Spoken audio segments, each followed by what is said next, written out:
Welcome back, everyone. It's May 28th, 2020. I'm Jerry Hall, and here are my thoughts from Costa Rica. Today, I'm going to do something slightly different. I actually want to present a case that has two parts. This, obviously, is part one. I'm going to encourage your comments, your words of encouragement, and also your constructive criticism. Let me know how you're receiving this information and if you've gained any new insights, or I'm just wasting your time telling you things you already know. Let's get on with it. XRP, A Tale of Two Tokens, Part 1. The whole point of this two-part series is to show you, the Ripple enthusiast, the XRP enthusiast, that there are two solely distinct environments in which XRP will be used. And they have completely different rules. Now, there's a lot of talk about regulations. We need regulations. We're going to get to that for why new regulations are needed tomorrow. Today is about the existing regulatory framework. The existing regulatory framework works like this, and it starts with RippleNet, okay? RippleNet is a closed system operating behind the bank's firewalls. We know all the money transmittal entities in the world, all the banks, have very strict compliance to their government's regulatory rules for how they do business. There isn't a bank, a money transmittal company, or an exchange that's on RippleNet that isn't under those same regulations. Now, there are some distinct differences between regulations. Case in point, banks who are being overseen by entities like the Federal Reserve System, the Federal Deposit Insurance Corporation, the Financial Conduct Authority and Prudential Regulation Authority there in the UK, Federal Financial Markets Service in Russia, et cetera, et cetera, et cetera. Every country has their own.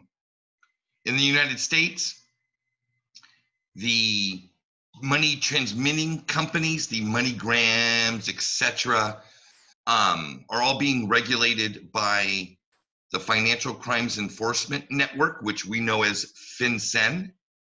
They're a part of the U.S. Treasury Department. Least us not forget the FATF. Now, this is a global body. It was formed by the G7. It has evolved to expand its reach over the years. However, they're kind of like the global police for this industry, for this space. So you ask Jerry, if all this regulation is in place and they can just, get going, why aren't they going? That's a really good question. My thesis is that it isn't about regulation. Could there be some new regulation that might make it easier? Sure. But I don't believe it's regulation that are holding the already regulated entities of the world from using this. I think a lot of it has to do with something that none of us have been talking about, and that is this. Each one of these banks that you see here in the world's top 100, as well as all the others, they have existing CapEx expenditure, in other words, overhead, that is already going to entities that they've licensed, maintenance and servicing expenditures, etc., for all of their existing technology. I'm talking about the SWIFT fees. I'm talking about the ATM network companies that are getting, CapEx expenditure from these entities. You got to remember, banks have been in a squeeze for a long time now.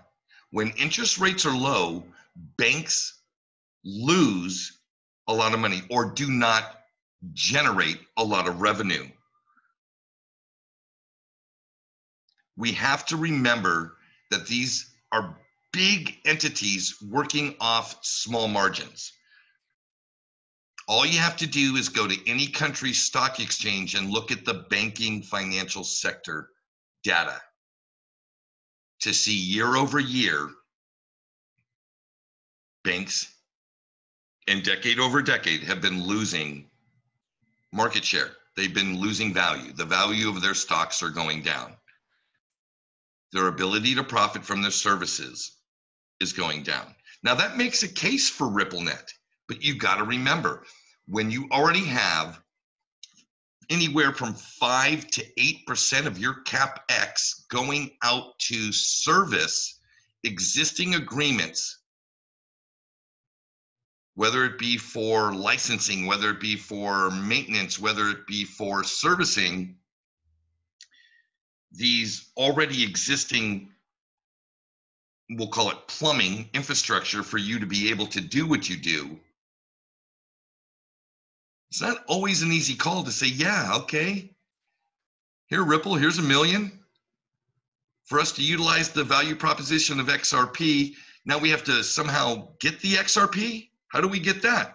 Oh, we have to buy it? Well, we've got all this money tied up in Vostra Nostras.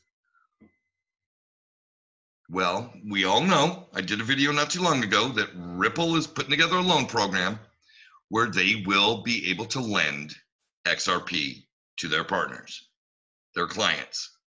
This is really encouraging. But do these things happen overnight? No, they don't. It takes time. There's always concern. There's always got to be risk analysis. Thank goodness for us, we have entities like Bank of America, PNC Bank, and money transmitters like MoneyGram that are leading the way. When will this happen? I don't know. I wish I could tell you when, Moon. I can't. What I can tell you is that the infrastructure within this regulatory environment that we know as RippleNet is gaining ground. Ripple ODL Partner Exchange Bitstamp introduces the Great British Pound to trading. Now that's huge. You notice how it doesn't say XRP to be paired with Great British Pound. It says Ripple ODL Partner Exchange Bitstamp. Working within the RippleNet framework, they are covered by regulation. They are free to do business. I want to thank Leonidas. What an incredible member of the community.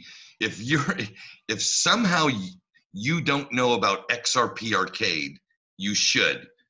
There's the site. Go check it out. This guy is wonderful. Anyway, I digress. Let me move on. Let me continue to state my case. We're seeing increased volume. We're seeing numbers like all-time highs being broken almost on a weekly basis. And it doesn't matter what corridor you're looking at. Doesn't matter if you're looking at the USD to Mexican peso, the XRP to euro, the Australian dollar to the Philippine peso.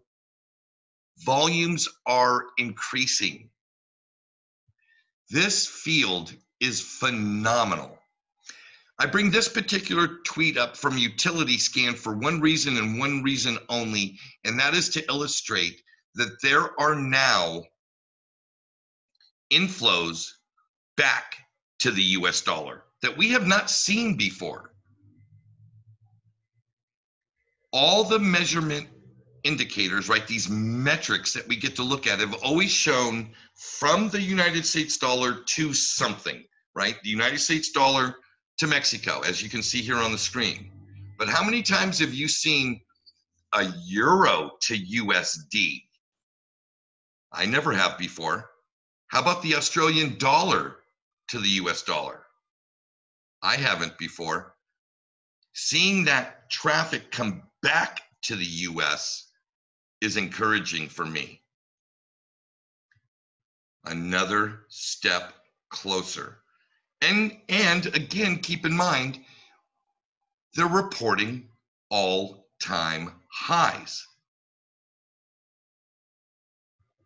The industry that this operates in is taking notice. Don't think they're not. And when your margins are shrinking, you're going to look to save money where you can. And if, as a byproduct or a secondary effect of that saving money is that you are increasing the user experience in a positive way, customer retention, new customer acquisition, all these things are the things that they talk about in boardrooms when making decisions. But they also have to weigh it against how much does it cost? How much do we have to spend? And when will the return on investment be realized? These are all very important points. I want to finish this off with this tweet from Mickey B. Fresh at Mr. Fresh Time. An incredible guy, very bright, thinks outside the box. I illustrate this because it plays into the way that adoption will have the least amount of friction, and that is when money is transmitted with KYC, AML, all that anti-terrorist funding regulation stuff. Two reasons. The stated reason, they want to protect their citizens, the regulators, right? They want to protect their citizens. I think it's more weighted towards we want to know who's sending money and how much so that we can make sure we tax you. But that's my that's my little alter ego that's an anarchist. Anyway, folks, that was part 1. Tomorrow I'm going to come and talk about part 2, which is the open XRP ledger, and present cases that I believe are the reason why prices aren't going up. I think today I summarized for you pretty well that it's not regulations that's holding this particular element of the ecosystem down, that it's not market manipulation that's keeping the XRP price down. It's that the entities that are regulated have issues beyond that regulatory issue. It's CapEx issues. It's capital deployment issues. It's return on investment issues. It's very positive that there are big players that are announcing they're throwing their hat into the ring. It's encouraging that the little entities that are using XRP in that closed system are showing increased volumes. These are all very compelling. When will the price go up? I don't know. Supply and demand metrics say that when demand increases and supply diminishes, unit valuation should increase. So when do we get to that point? Your guess is as good as mine. But I can see the steps being laid. Folks, until next time, from Costa Rica, Pura Vida.